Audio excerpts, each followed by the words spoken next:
Hello and welcome back to the game room. You know what I love? Video games. You know what I love talking about? Games. And it seems like a lot of people these days who cover games seem to hate them. Or at least the people who play them. Well, that's not me, and that's not the 3,683 of you beautiful people checking out this video here today. Another great week. We are knocking on the door of 3,700 subs.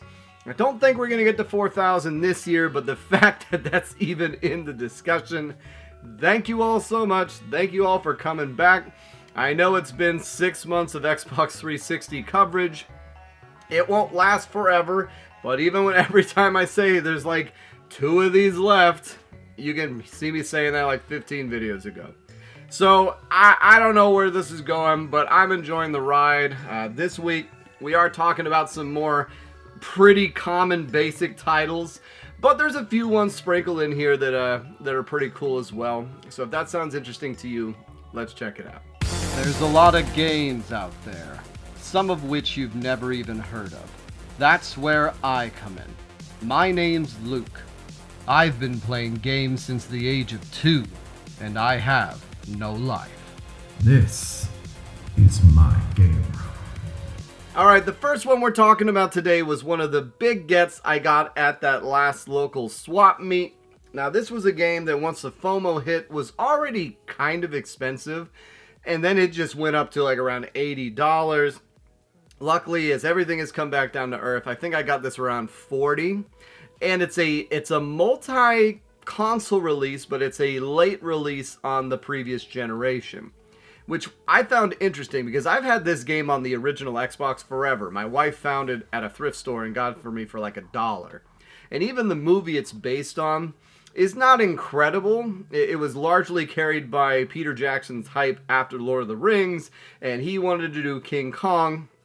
I remember the movie being okay. It wasn't great or anything. And really, after that, Peter Jackson hasn't done anything other than the Hobbit movies and just counted his millions. But you know what game I'm talking about. It's Peter Jackson's King Kong. So this was on the GameCube, it's on the original Xbox, it's on the PS2, but it's only for the newer consoles on the Xbox 360. So that means it allegedly has better graphics, better this, better that. Putting it in, it starts with that same digitized movie footage that the Narnia game did. So I guess this was something they were experimenting with early on in the 360 lifespan, because I think that Narnia game came out around 2005, 2006. And it has all the voice actors, I believe. So you got Jack Black. I completely forgot Adrian Brody was the guy. And then I can't remember the name of the female lead. But I think it's their actual voice actors. And the concept of the movie came back to me where Jack Black is filming a movie and that's why they go out there. I really don't think the original 30s version of King Kong had that loop, but maybe it did. But I was hyped going into this because everyone I've seen said it's great and you get to play as King Kong, which looked amazing. Putting the game in, you land on Skull Island, you row over there, you get separated. It's funny, of this era, they even ask you, do you want to invert controls or not? Because before, if you guys don't know this, it was really unusual to have controls that looked, worked the way you would think they would. They were all inverted for things like GoldenEye, or I think Halo might have been the first one not to invert, but maybe not. But you'll notice a lot of these games around 2003 to 2006 will give you the option to invert, or will be default to invert, and then you have to change it. And that's just so foreign to see nowadays. But getting into the game, there's no HUD. So I actually do appreciate that. There's no life bar, there's no ammunition, there's no anything. You get given a gun, the A button will help you focus in on the other characters around you in a very cinematic view. And then there's monsters coming at you. So giant bugs at first, eventually dinosaurs start coming, and then you eventually run into some tribesfolk, and then of course King Kong. I played this game far more than I wanted to because, to be honest, I really was not enjoying it. Your combat is very clunky because you don't know how much ammunition you have. Your character will call out when he's almost out, but you're on an island. And other than random drops of ammunition, you're almost out of ammo the entire time when you need it. And then they have spears, or you can pick up bones and use those, but those do almost no damage. It's very inconsistent to hit things. You can also stab at them, but the spear breaks after 1 or 2 shots. So once you get to some of the areas with the dinosaurs, get ready to die a lot. Now, it's got a generous continue system. You don't go too far back, but, and that's another thing. A lot of these games will ask you, hey, this has an autosave feature. Be aware of it. Do you want to turn it on? Whereas now everyone is just so, it's funny. It's funny to see that 2005 era really did have some changes, even if you don't really think of them. But overall, I kept playing the game to get to King Kong. And finally, after about 2 hours, I got through 5 or 6 different I don't know if they're chapter breaks, but it would pause and then load. And finally, I just said, you know what? It's okay. I don't have to play as Kong. Overall, I'm not really enjoying my time in this. Maybe playing as Kong would have been fun, but looking at reviews, it shows that you basically blow through those stages anyways because King Kong is so overwhelmingly powerful. So I was disappointed, not gonna lie. And I'm very glad I didn't buy this game when it was more expensive because, man, if I had spent $80 on the experience I got, not very happy. I'm still not quite sure why it's better on the modern consoles than the far cheaper ports on the older ones, other than graphical updates of that like. So, you know, this doesn't sound like a resounding recommendation, because it's not. That is one that really, really disappointed me because I expected to play as King Kong fairly early on, but it just wasn't happening, and the gunplay and everything just wasn't very enjoyable. As well as you think that you're on rails when you're walking on these platforms because it's hard to fall off. Sometimes it'll block you, but then other times it won't. So then I'd fall to my death and have to go backwards, and you have these long scenes of dialogue between the other characters where they have to get through what they're doing before you can progress, or a girl has to climb a rock face and you have to protect her from these weird millipedes. I don't know. Not a great game, guys, unfortunately. But one that is a great game that I have talked about before, but I didn't actually play, is another From Software game, and it's not Ninja Gaiden, it's Ninja Blade. And this pretty much is a Ninja Gaiden game, like a new style Ninja Gaiden game, but in a FromSoft sort of sphere. So if you guys have played Sekiro's Shadows Die Twice, a lot of that DNA you can see in Ninja Blade. It controls like a dream. It's also very quick time event heavy, which can be part of why I think people were turned off on it, because it came out in 2009. By 2009, a lot of people had started to sour on quick time events. I mean, we still had them even beyond them, but especially around that time is when people started getting over them. And the way this one handles them, though, is very clever. If you fail the quick time event, it actually will just pause, rewind, and allow you to do it again. Now, sometimes it'll be a string of QuickTime events, so then you'll have to go back and do 3 or 4 in a row, and you'll get an excellent, you'll get a good, you'll get a bad, kind of in the same way as Sure as Wrath does, but I don't really know the difference of what it does when you hit that. But it's very generous in how it does it, and I actually enjoyed it. I wish more QuickTime event games did this instead of like Resident Evil 4, where you fail one, it's game over, you start from the beginning. This one, you may have to do 3 or 4 in a row, but it's a good way of handling it. The sword play is a lot of fun. Each one of the different swords you have also behaves as different ways to interact with the environment. So the beginning stage more or less is a soft tutorial where you're given the different items you're going to have throughout the game. The double sword allows you to have a grappling hook. The big sword allows you to break through walls. And then the regular sword is kind of your regular standard attack. You'll have, there's some sort of zombie outbreak or parasitic outbreak that's causing these giant hulking monsters and zombie people. And you're just going and exterminating them. As far as story-wise goes, I didn't get too far deep into the rabbit hole. But combat-wise is very, very good. In fact, I would say that going to Dark Souls is a significant step back on what they did in this game, because this one doesn't quite feel like a Platinum's game. It doesn't quite feel like Ninja Gaiden. It is more in line with, say, Sekiro, but without having a stamina, endurance, or anything like that. And you're very agile, and you're very very nimble, and you're very ninja-like. So that's a good one. That's definitely one to jump on now. That it got up around 40, 50. I think it's come back.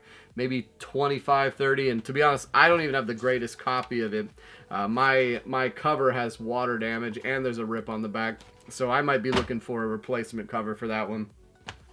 All right. Just because we got to talk about all the games, I'm going to talk about the most basic game you can talk about. Call of Duty Modern Warfare 4. If you haven't heard of this game, where have you been? This one, in my opinion, is the one that launched all of the big multiplayer madness, insanity. Like, yes, I know there was Call of Duty 1, 2, and 3, but 4 was really the game that knocked it into the zeitgeist. I have a feeling this was really, it was the perfect game at the perfect time because really there was a lot of World War II shooters. There was a lot of things that focused on the past. I mean, you had Medal of Honor for years. You had the Battlefield series.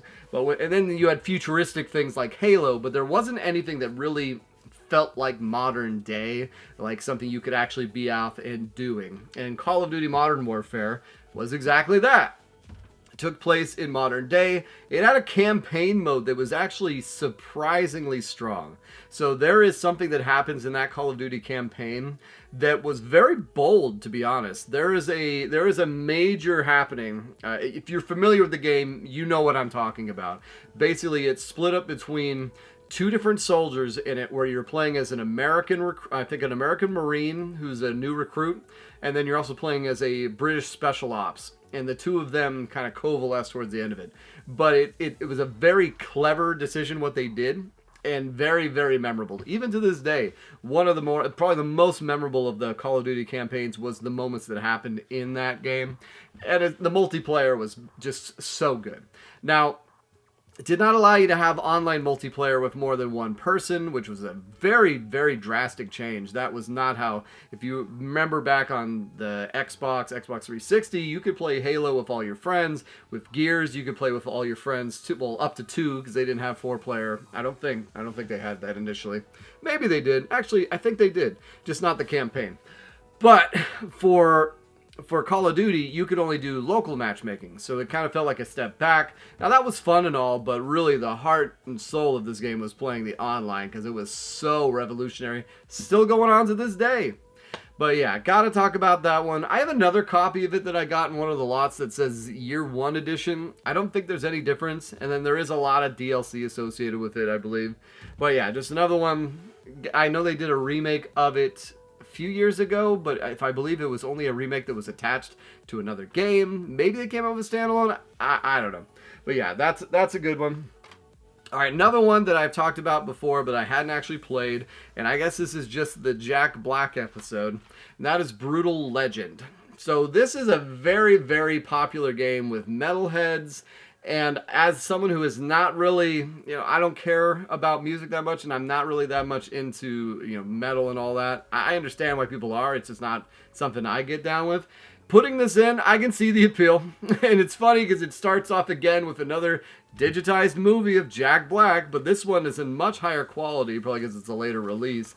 And he's going to the record store and showing you this record called Brutal Legend, which then is the start menu for the game. So it's very clever on them, the way they do that. The game takes place, you're a roadie who is voiced by Jack Black, and you're working for some metal band that really is trying to become a pop metal band, or I don't know, they're not metal. And so in the middle of this, one of the guys starts falling off of the set piece that the roadie build, and you can all tell they're not really respecting the roadie, and you should respect the roadie because he looks like far more of a metalhead than any of them are.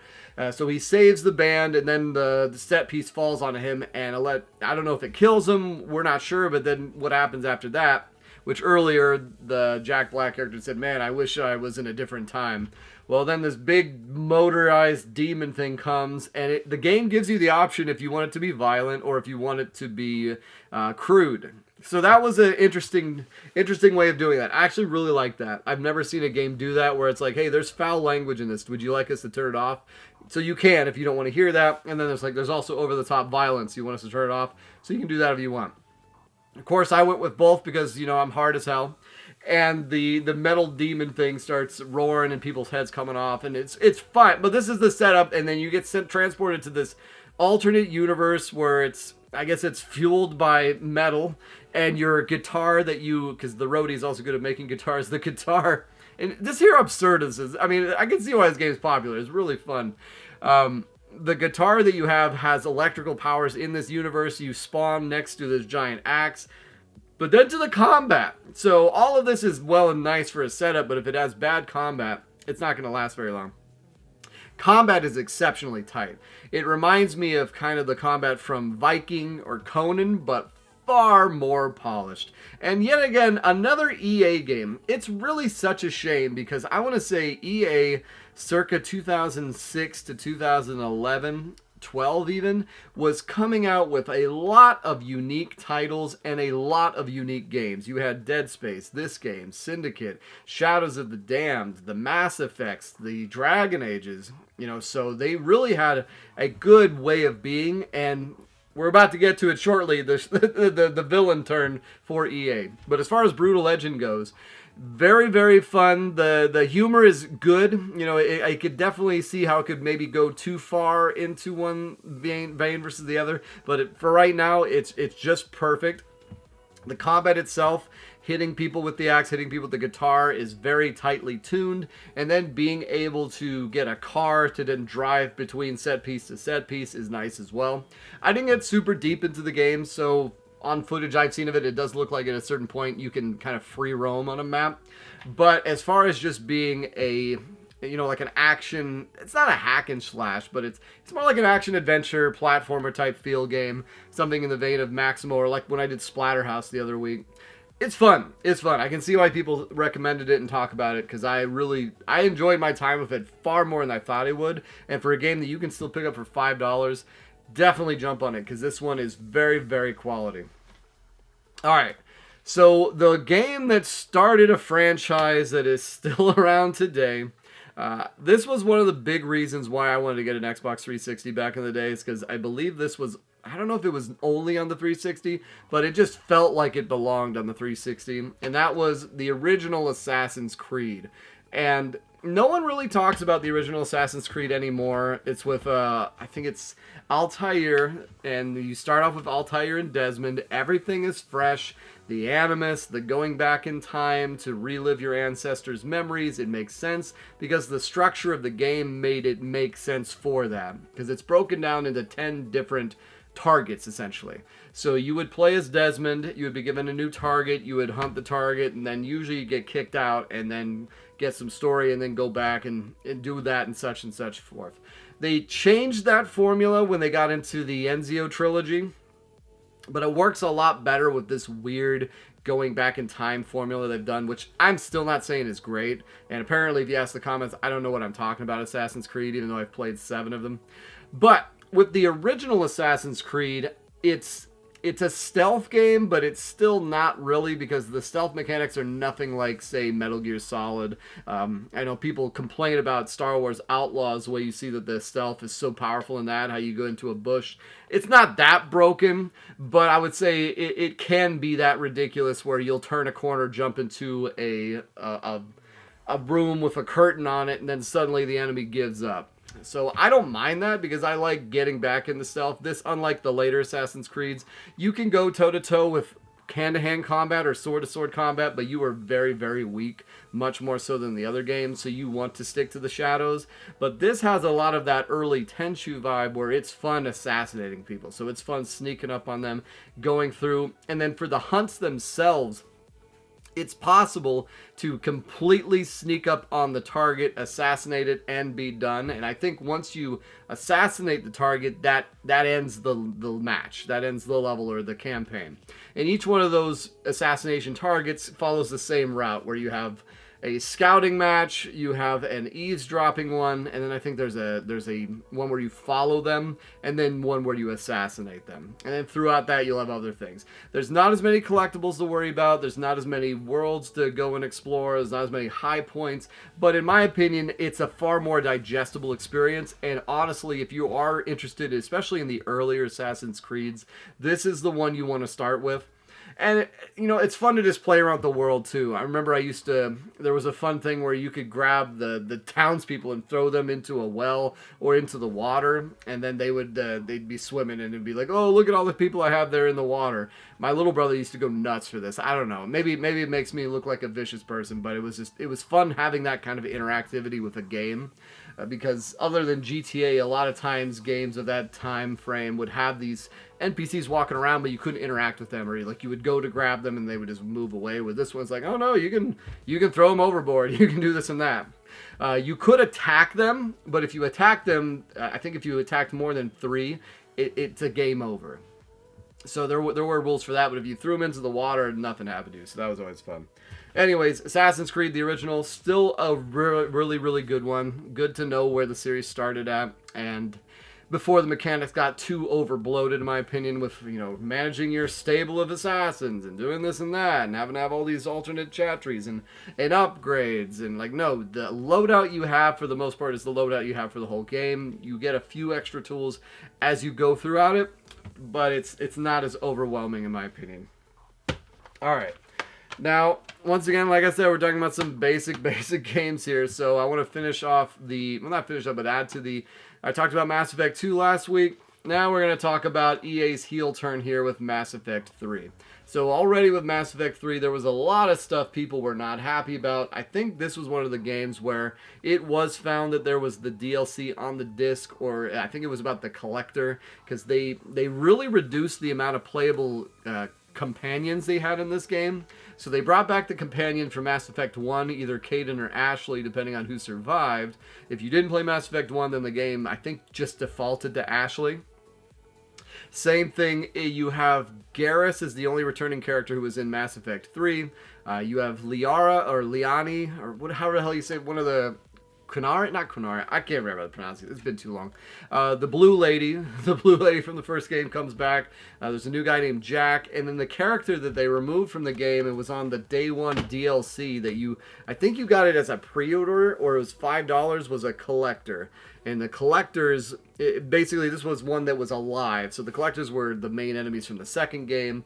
In the beginning of the third game, you uncover a capsule that has one of the ones that the collectors basically assimilated as alive, and then they're on, and blah blah blah. But the cast was just not nearly as engaging as the cast of Mass Effect 2. And then the cast from Mass Effect 2 will be sprinkled throughout the game, but largely a lot of them are there just to die. So if they're in there, they're just going to die, so it makes it all feel even more worthless that I spent all this time meticulously playing Mass Effect 2, even playing it again so that every one of them survived from my Mass Effect 3 save file, only to then have them be required to die.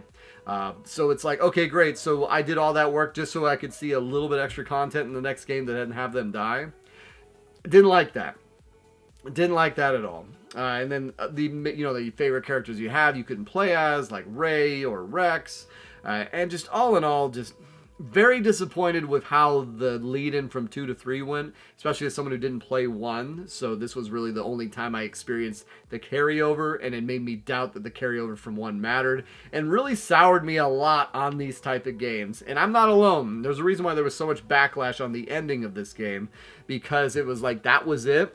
And I actually was one of the people who got called in to playtest the updated ending. And I will say, it's not a perfect change they did, but it is 100% better than the original ending they had. I mean, riddle me this, guys. If you have a 3-game, possibly 100-hour, or let's say a 100-hour epic, what kind of ending makes sense for you? Does it make sense to have a little bit of an epilogue where you see what happens to these characters, how they went on, how they progressed? I mean, how movies do that, where it puts down little blurbs like, that person ended up in jail in the next 70 years, or this person became president. No, with this game, you literally, the freaking ship crash lands on some nameless planet, and then depending on which one of your blue, green, or red choices, and if you played the game well, you have a green choice, it then will make the characters look slightly different, and maybe you'll have a slightly different character that walks out the end.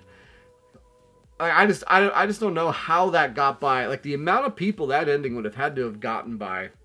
maybe we've all been holding BioWare in higher regard than they have any rights to be. Like, we should really go back and see who was on their staff circa Dragon Age Origins and Mass Effect 1 and 2, because something changed. I mean, I'm sure it's the monetization processes and everything, but man, what a weird decision. But anyways, gameplay-wise, it's actually by far the best of the 3 original ones. It also introduced a really sneakily fun multiplayer aspect that not a lot of people talked about or not a lot of people engaged with, but it was a fun enough multiplayer where it allowed you to customize your character, and I liked doing the heavy kind of get in melee guy, so I would do the things that would launch forward, pound the floor, almost like a Titan sort of thing from Destiny. And I had a lot of fun with that combat system, but just I don't generally focus too much on the story, but on this one, it was so overwhelmingly impossible not to be like, that was it, that was the promise, that it really just, it overwhelmed everything. Like, gameplay, very tight, still a fun game to play, still really enjoyed playing it, but really, really temper your expectations. And I guess for myself and a lot of other people, this was our first experience with a game that made this kind of promise, and we got burned so badly that it stung. You know, it's why something like, No Man's Sky didn't really bother me as much, is because I had already had that disappointment with the game, so I wasn't going into it expecting so much. But you'll see it over and over again where this happens. And, you know, luckily with that game, they kind of bounced back. And with Mass Effect 3, they kind of did, but not really. But anyways, yeah, that's enough about that one. All right.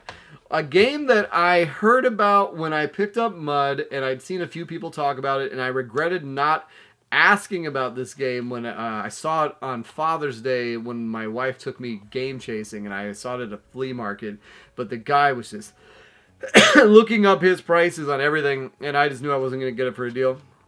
And it's only like a $20, $30 game, but I saw it at the swap meet. I think I got it for $15, and that is Nailed. And I'm not a huge racing fan. I'm not big on extreme sports, this and that, but my goodness, for an off-road RV game, this game freaking goes hard, man. The level designs in these are super cool, and the best part about it is that the ATVs control so phenomenally. In most games, you have to constantly go from riding the accelerator to then riding the brake for your drifting. You know, that was what made Ridge Racer 6 so fun, is that you could kind of engage the drift and then you could just let go of it and didn't have to worry about compensating with the brake. It still wasn't perfect. With this game, there is no compensating. The ATVs handle so well baseline that you can make 90-degree turns by just moving the thumbstick to the right, and it just hugs the ground so well. More difficult in this game is hitting these giant jumps and then knowing where is safe to land or not running into a tree. But even if you run into a tree, it spawns you right back. There's a boost system similar to Burnout, or you can drive in between rings of fire that give you that boost. And for a game that I really have heard, I've heard nothing but praise about it, but I've really not heard that many people talk about it. And it's an ATV racing game. How much fun can it be? It's a lot of fun. This is one that I've been genuinely surprised with the quality of the racing games on the 360. As someone who really much prefers an arcade racing experience, but doesn't really like, I don't go out and buy them. It's just not my thing. I gotta tell you, I have been so wrong. The racing games I have come across on the 360, with the exception of a few, I have loved every single one of them. I loved Full Auto, I loved Nailed, I loved Blur, El Chavo Kart, all bangers. And this one is right up there with the rest of them. So probably for the value, one of the biggest recommendations I'd have, if you've never heard of it, get it. It's so much fun. It's a great, great fun time. And I believe it's co-op up to... Oh no, it's System Link. Well, that's kind of a bummer. All right, so that's a downside. There's no local... All right, so that does kind of suck. So you need to have multiple copies and multiple systems. So that sucks, but I can see why with the amount of craziness that happens on the maps. Like, and there's different campaigns you can choose based on kind of your region, but then you go through the campaign and it's all in the same looking style of map. So I picked the California area, and then I was driving nothing but races in the desert, it seemed, versus the quick match option allows you to pick the different areas and yet they all seem to be very mountainous and crazy, but it's just nice seeing the ruins of Parthenon in the background, or going to a snowy mountain, or going to a forest, or a fairy. The fairy forest level was fun too. Really, really surprised how good this one was, guys. Pick it up. All right, last couple here. All right, so this is one I'm just mentioning. I've heard people say that it's not terrible, but I still just think it is. I may have even talked about it before, but I'm just mentioning it again because Resident Evil 6, this is the game that finally broke the back of the modern Resident Evil fan at the time. When Resident Evil 4 came out, it was a breath of fresh air. Resident Evil 5 was a very fun co-op game and a nice game that, as the years have gone by since, people have really started to color it as really hated. And then I think what really started to allow that to happen to Resident Evil 5 was Resident Evil 6. So 6 came out, throw all the terror out, throw all the horror out, and it really did a bad job of representing itself because it made it look like it was return to form. So it had 3 different campaigns baseline. You had Leon's campaign, you had Chris's campaign, and like Niles. There was a third person's campaign, and then if you did all 3 of them, you unlocked a 4th campaign. But every single one of them was just incredibly action-based. Other than Leon's tried to be a little bit more to form, and I played Leon's campaign, and just the fact that, you know what, in Dead Space, having to go into your inventory in real time didn't bother me, but having to do your inventory in real time on Resident Evil just seemed like just an ultimate insult. Like, come on, guys. I need to be able to pause the game to go to my inventory. I don't need to now have to be worried about what's around me. And that alone, I was already on the fence about the game. The game got bad reviews. I believe I picked it up for a Black Friday deal the year it came out for $20.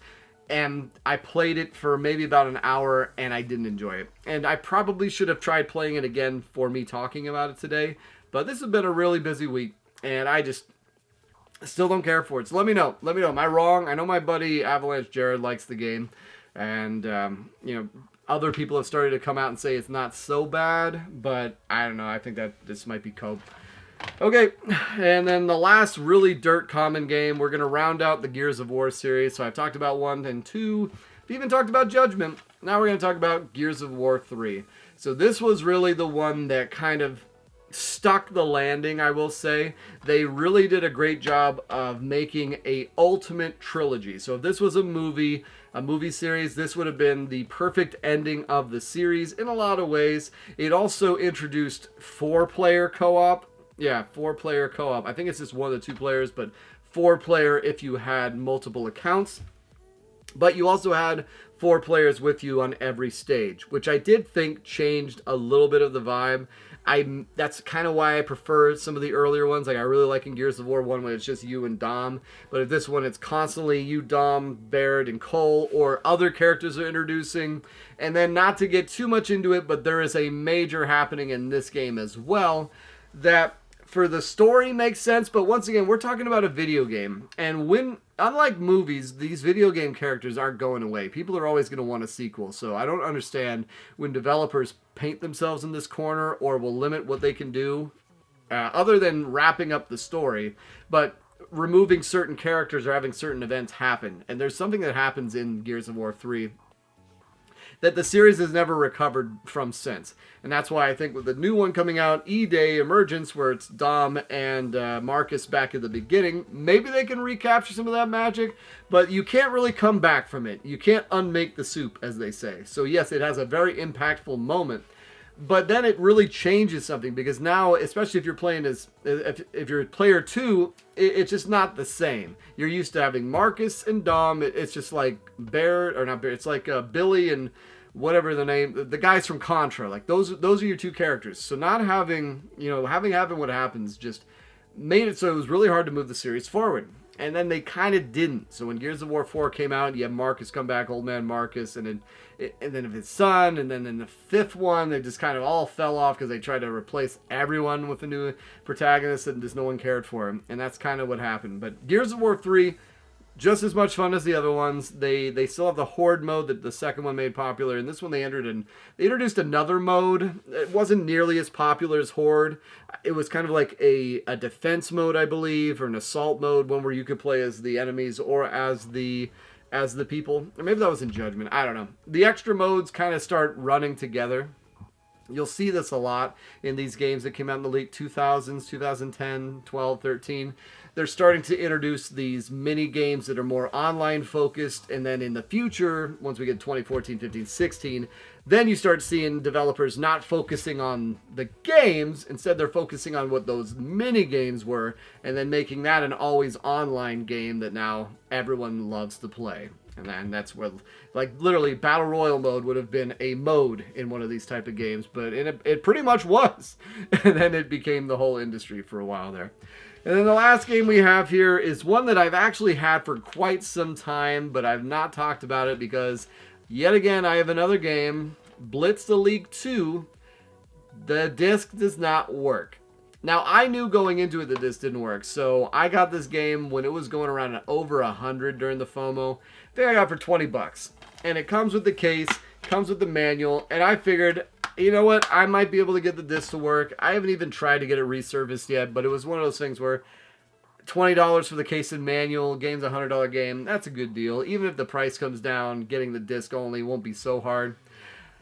But yeah, I'm still at that, and I really wanted to check out Blitz the League 2. I don't have Blitz the League 1 either, and the last two games in the series besides, I think it might have come out after the one that was on the 2011 download-only one is the last one, but these were the last ones to get a physical release. It's got Lawrence Taylor in the front. It just looked like fun. I think you build a franchise. I assume it's the same Blitz type combat, but it's a little bit more in depth. You start getting off the field things, and I don't know, it just looked fun. Let me know, is that a good game? It's come down to earth too. I think it's around $60-$70 now, so I should probably start looking for that disc. But yes, there you go, guys, another gullet of games for you. And hey, just thank you again. You know, I had a few recent comments. One was asking me what I play these games on. So just so you know, I am playing these on a standard Xbox 360. In fact, it's this Xbox 360 I got off, I believe it was eBay in 2009, that red ringed of death in like around 2011, but was still under warranty, if you can believe it. So I had a month left of that warranty on that 360. I sent it back to Microsoft. They got it back to me. And it's been fine ever since. You know, knock on wood. Maybe they did something to it that's allowing it to run. I bought a second Xbox 360 for my wife, then at the time my girlfriend, and that one doesn't work anymore. But yeah, I know that I could get one that's modded that has the DLC and play it all for free, but it's just, I'm one of those people where I have enough savvy to understand what I know, but I do not have enough computer savvy to be able to build things like PCs. It's part of why I'm not really into PC gaming.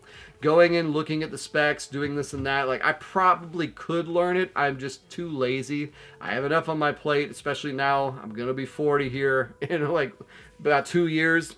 I don't have time to learn new things. Maybe I do, but I don't have a reason to learn new things. That's why I like being a console player, is that I don't have to. At a certain point, I'm going to have to start learning how to solder and having to do this and that. And I've already done some of these things for my older systems, but then that's also why I like buying the analogs, so that I have an easy way to do it. But hey, that's just me. But thank you guys for the suggestions. Thank you. And also, I saw a lot of good game suggestions in the last video too, so I'm going to be looking into that Hellboy game, a couple of the other ones I saw. A few of the suggestions I have covered, guys, so maybe make sure that you've seen all 28 of these videos, because I may have talked about it before. But hey, I'm just enjoying the hell out of doing this. It's so nice having you guys here. As a reminder, I release a video every Tuesday. It's been so nice getting a hold of you. Take care.